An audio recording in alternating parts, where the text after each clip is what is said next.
I think we've all heard that quote, history repeats itself.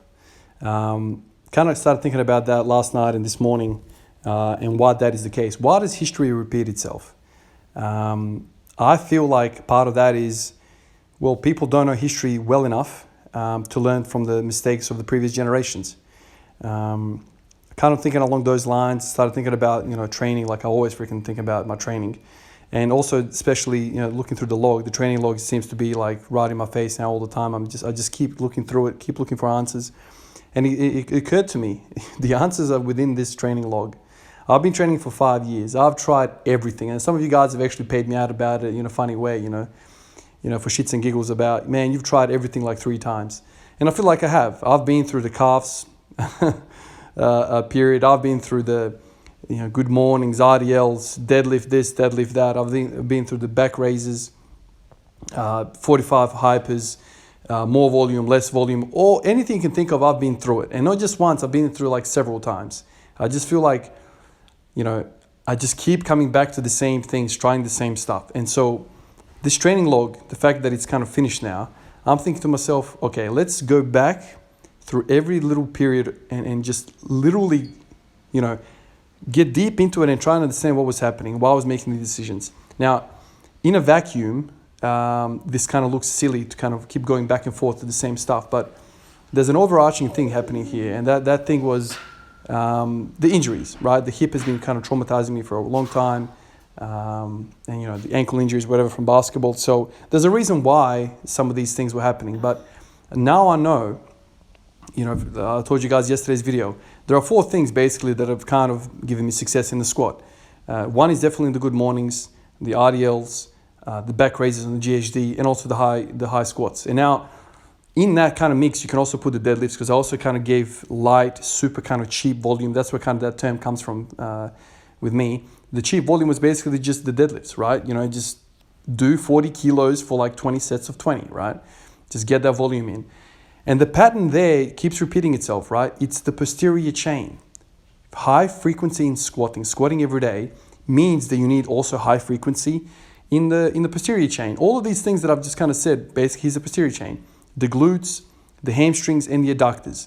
Now, the adductors is something that really interested me last night. So I started reading about it last night as well. And I was like, man, I know this, but I don't know this.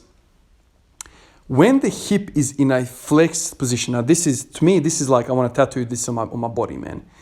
When the hip is flexed, right? So let's say 90 degrees flexion. The most prominent hip extensor is the magnus adductor, the adductor magnus, right?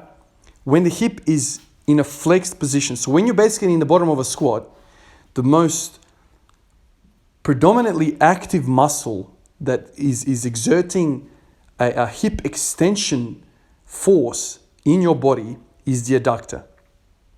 The hamstrings and the glutes are secondary to that, because they don't have the right kind of geometry at that point. They don't have the right moment arms in that position.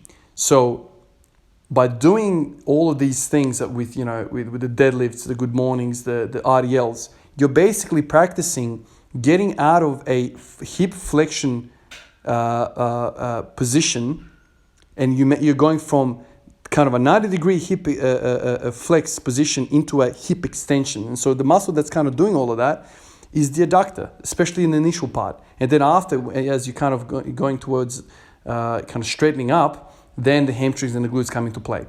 So all of these things, all of these exercises that I was doing all these years, I've kind of been hitting the same muscle group, the same pattern, but using kind of different modes, I guess, if you can call it, doing the deadlift, doing the RDL, doing the back raises, doing, all sorts of stuff.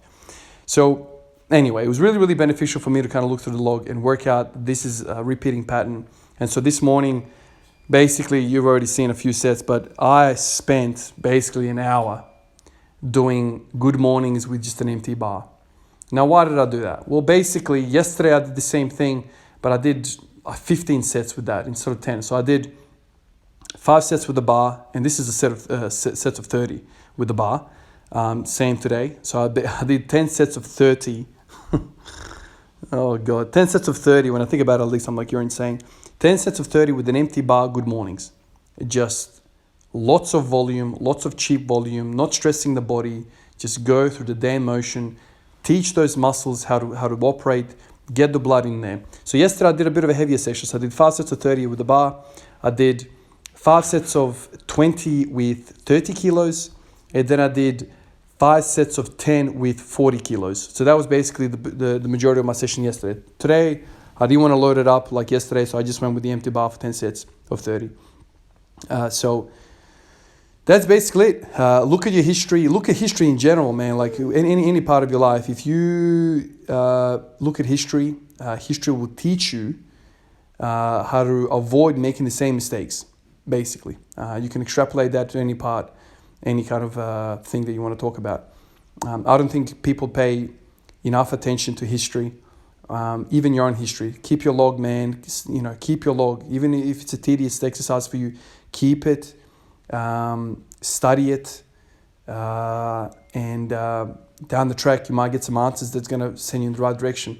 So if you're lost in your training right now and you're like, man, I'm in a plateau, I don't know what's happening, and you've got a training log, grab that training log, spend a night with it, go back to the moments where you kind of had success and study kind of like the 4 weeks, 5, 6, 7, 8 weeks leading up to that kind of successful period. What did you do? Try and pick it apart. It might not be clear initially because there's many different variables at hand, but start playing with some of these variables. For me, because I've basically filled out a whole notebook with it, I basically had 4 or 5 moments where it was like obvious why the success was happening, right? And so I've got a pattern forming now. Okay, so this is why it's happening. I've got 4 or 5 moments in my training life where it was like, these are the things. And when you take all those variables and you put them, superimpose them, they're like, man, I'm hitting the same muscle groups. I'm hitting the hamstring, the glute, and the adductors, right? This is what I need when I'm squatting so frequently. And so in order for you to kind of get better at squatting, in my case, squatting every day, it's not a matter of hitting more squatting volume. It's a matter of hitting the posterior chain a little bit more and balancing out the hip. Maybe this is the whole thing about my hip pain. I'm just so freaking unbalanced. Anyway, hopefully that makes sense to you. Hopefully that kind of encourages you to kind of look back in your training life to see, look over the moments where you had really good success and try and study those moments, man. That's basically what I'm doing right now. I'm just talking about the squat now. I'm going to go back and I'm going to look at the deadlift, what made the deadlift go up, what made the bench press go up. That bench press period for me, man, is an intriguing thing. You guys can go back to like whatever, 140 day, squat every day, 140, wherever the hell it is.